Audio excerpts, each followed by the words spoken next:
En la escatología cristiana, el concepto de anticristo se refiere a un individuo que se presentará falsamente como el Mesías antes de la segunda venida de Jesucristo.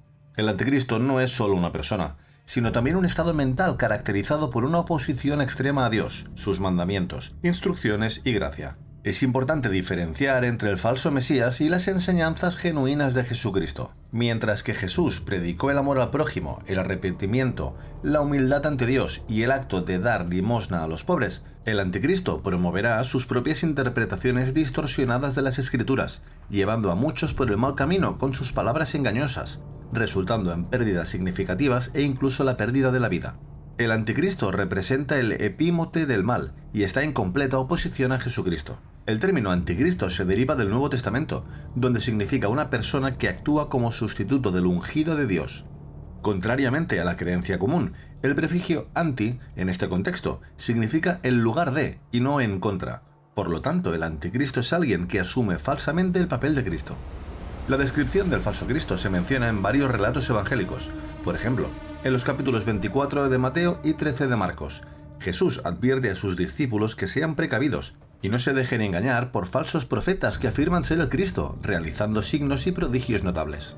Otras referencias bíblicas asociadas al anticristo son el cuerno pequeño, de la visión de Daniel, el hombre de pecado, mencionado en la segunda de Tesalonicenses de Pablo, y la bestia marina descrita en el Apocalipsis. Este vídeo pretende explorar la presencia del anticristo en diferentes religiones y trata de arrojar luz sobre quién es y cómo podemos reconocerlo. Hoy se nos plantea una cuestión importante. ¿Está el anticristo todavía entre nosotros? Según los relatos bíblicos, el anticristo surgirá y establecerá un pacto de 7 años con Israel. Sin embargo, después de 3 años y medio, romperá este pacto y entrará en el reconstruido tercer templo de Salomón, proclamándose a sí mismo como un dios. Daniel 9:27, 2 Tesalonicenses 2:4. El anticristo impondrá una marca en la mano derecha o en la frente de cada individuo, y sin esta marca la gente no podrá dedicarse a comprar o vender. Apocalipsis 13:16-17, 14:9-11. Se especula que los judíos, siendo un pueblo orgulloso, pueden realizar el número 666 debido a la asociación histórica del rey Salomón, imponiendo un impuesto anual de 666 talentos a las naciones durante su reinado. Como se menciona en el libro de los Reyes 10:14, el oro que llegó a Salomón en un año pesaba 666 talentos.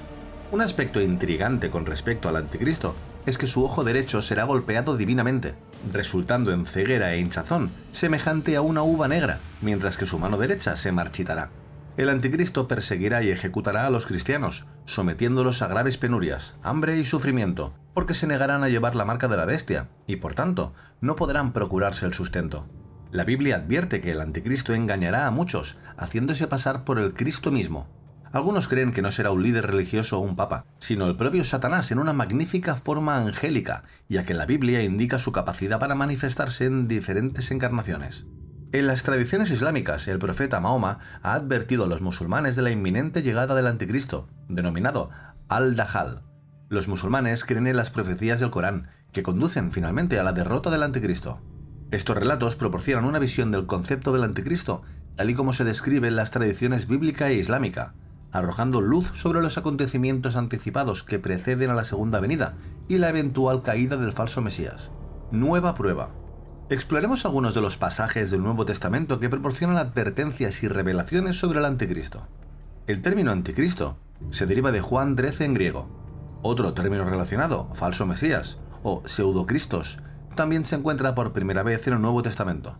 El concepto del anticristo no aparece explícitamente en las escrituras judías hasta alrededor del año 500 a.C. Bernard McGinn sugiere que este concepto puede haber surgido debido a la desilusión de los judíos que experimentaron el gobierno impredecible de los seleucidas o los romanos.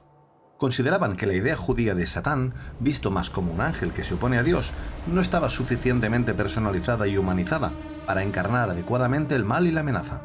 Los 5 casos del término anticristo o anticristos en las epístolas de Juan no representan necesariamente a un anticristo individual singular.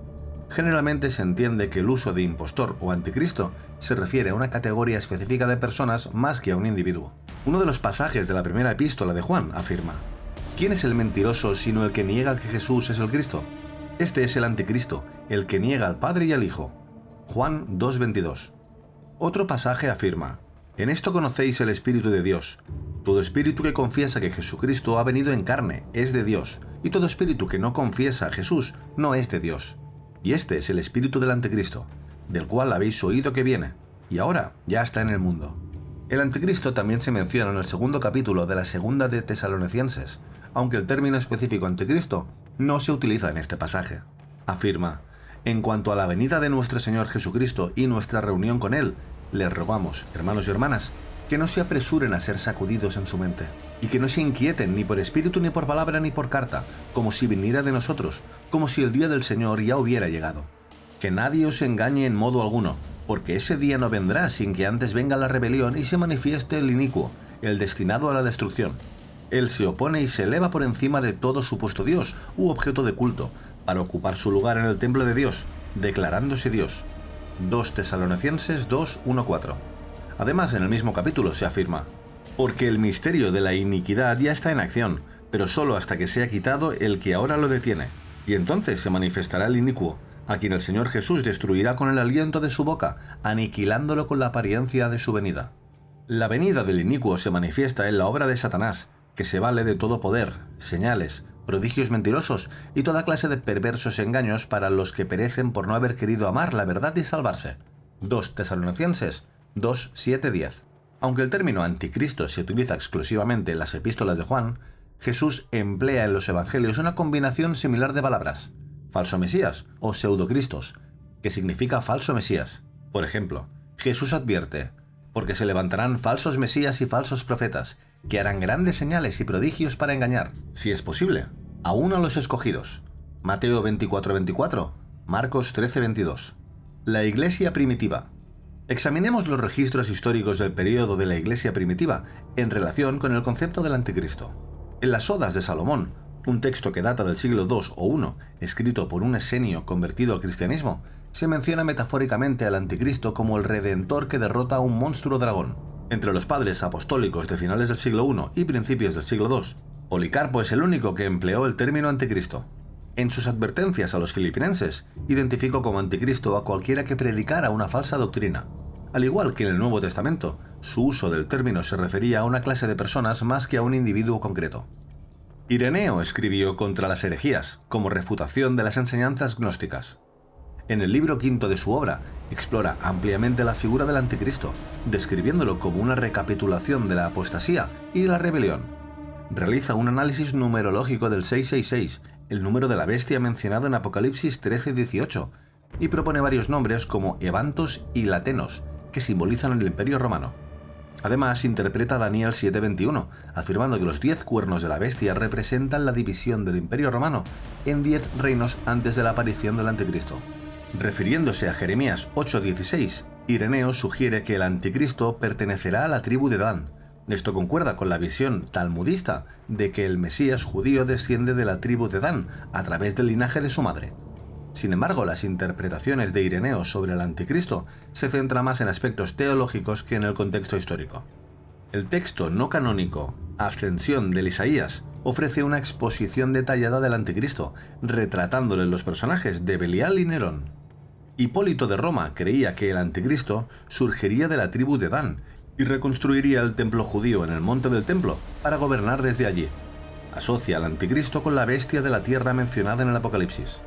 Según Orígenes 185-254, refuta la perspectiva de Celso sobre el anticristo, basándose en referencias bíblicas de Daniel, Pablo y los Evangelios. Orígenes presenta la noción de dos extremos de la humanidad, uno virtuoso, ejemplificado por Jesús, y otro opuesto, encarnado por el anticristo. Argumenta que el Hijo de Dios representa el pináculo de la virtud, mientras que el anticristo personifica la antítesis. El mal, en su naturaleza engañosa, se mimetiza con la bondad, y por lo tanto, signos, maravillas y falsos milagros lo acompañan a través de la agencia del diablo.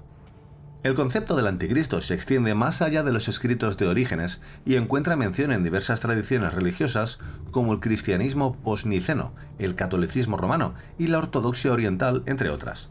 Nuestros antepasados trataron de prevenir y protegerse contra la aparición de esta figura, lo que dio lugar a un extenso discurso sobre este tema. Es importante reconocer que el anticristo, anticipándose a su encarnación en la Tierra, probablemente ejerza su influencia y modele el curso de la evolución humana en su beneficio. Con el tiempo la gente puede volverse inconsciente, viviendo en un estado de ignorancia latente, incapaz de discernir ciertos fenómenos preparatorios asociados con su llegada.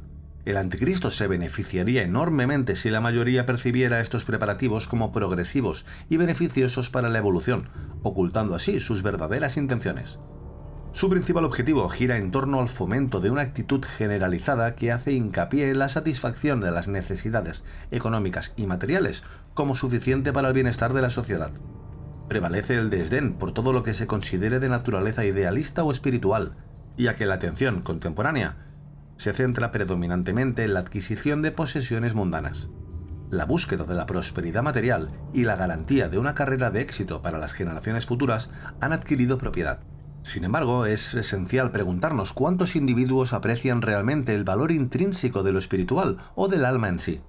Lamentablemente, muchos de nosotros tendremos que dar prioridad al conocimiento solo en la medida en que se contribuye a las ganancias materiales y al sustento. En conclusión, el anticristo sigue siendo un tema de considerable discusión, y sus implicaciones se extienden más allá de los escritos de Orígenes. Te invitamos a explorar vídeos similares en nuestro canal. Agradecemos tu apoyo compartiendo este vídeo, dándole al like y suscribiéndote a nuestro canal. Muchas gracias por vernos una semana más y nos vemos en el próximo vídeo.